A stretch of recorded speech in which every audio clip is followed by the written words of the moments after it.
Welcome to new TV Telugu. ఇప్పుడు AP top 10 చూద్దాం. కంబదూరు మండలంలో చౌకధాన్యపు దుకాణాల ద్వారా బియ్యం పంపిణీలో అవకతవకలు జరుగుతున్నాయని వైసీపీ బూత్ కన్వీనర్ రాళ్ల అనంతపురం భీమేష్ డిప్యూటీ తహసీల్దార్ నరసింహకు ఫిర్యాదు చేశారు.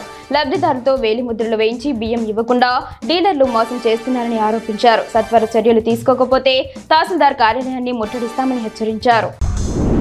చిత్తూరు నగరంలోని మెసానిక్ మైదానంలో పిల్లలు అనుదినం ఆడుకుంటూ ఉంటారు. నీళ్ల సంపు గత కొన్ని రోజులుగా తెరిచి ఉండడంతో పిల్లలు తల్లిదండ్రులు ఆవేదన వ్యక్తం చేస్తున్నారు.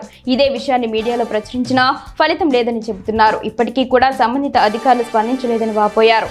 ఇప్పటికైనా అధికారులు వెంటనే స్పందించి తెరిచిన నీళ్ల సంపు మూసివేయాలని కోరుతున్నారు.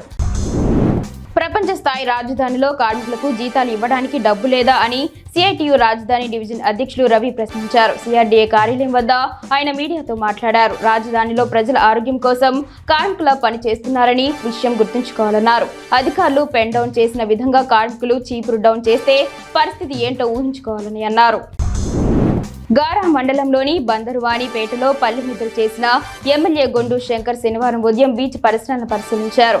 రాత్రి గ్రామంలో గల ప్రాథమిక పాఠశాలలో బస చేసిన ఆయన ఉదయం అక్కడే కాలకృత్యాలు తీర్చుకున్నారు. టీడీపీ నాయకులు గ్రామస్తులతో కలిసి బీచ్ పరిసరాలను పరిశీలించి తీరని అభివృద్ధి చేయాల్సిన అవసరం ఉందని తెలిపారు. గ్రామాన్ని అన్ని విధాలుగా అందరి సహకారంతో అభివృద్ధి చేస్తానని హామీ ఇచ్చారు.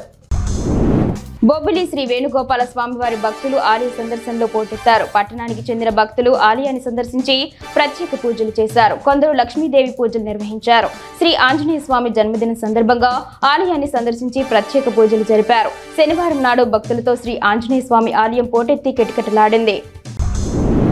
విద్యుత్ స్మార్ట్ మీటర్లు వద్దు, కరెంటు ఛార్జీలు తగ్గించాలని సిపిఎం జిల్లా కమిటీ సభ్యులు సిర్లా ప్రసాద్ డిమాండ్ చేశారు.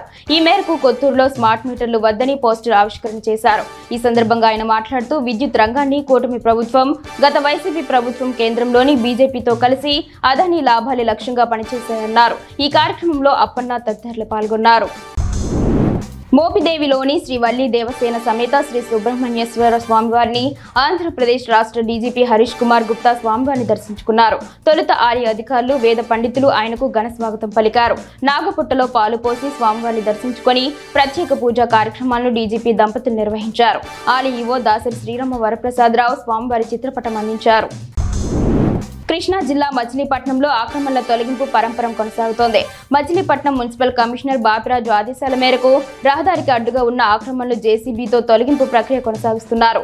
మచిలీపట్నం శివారు కాలేఖాన్ పేటలో రహదారి వెంబడి అడ్డుగా ఉన్న ఆక్రమణలు తొలగించారు. గత 35 రోజులుగా ఈ ఆక్రమణల తొలగింపు ప్రక్రియ కొనసాగుతున్నట్లు మున్సిపల్ అధికారులు తెలిపారు.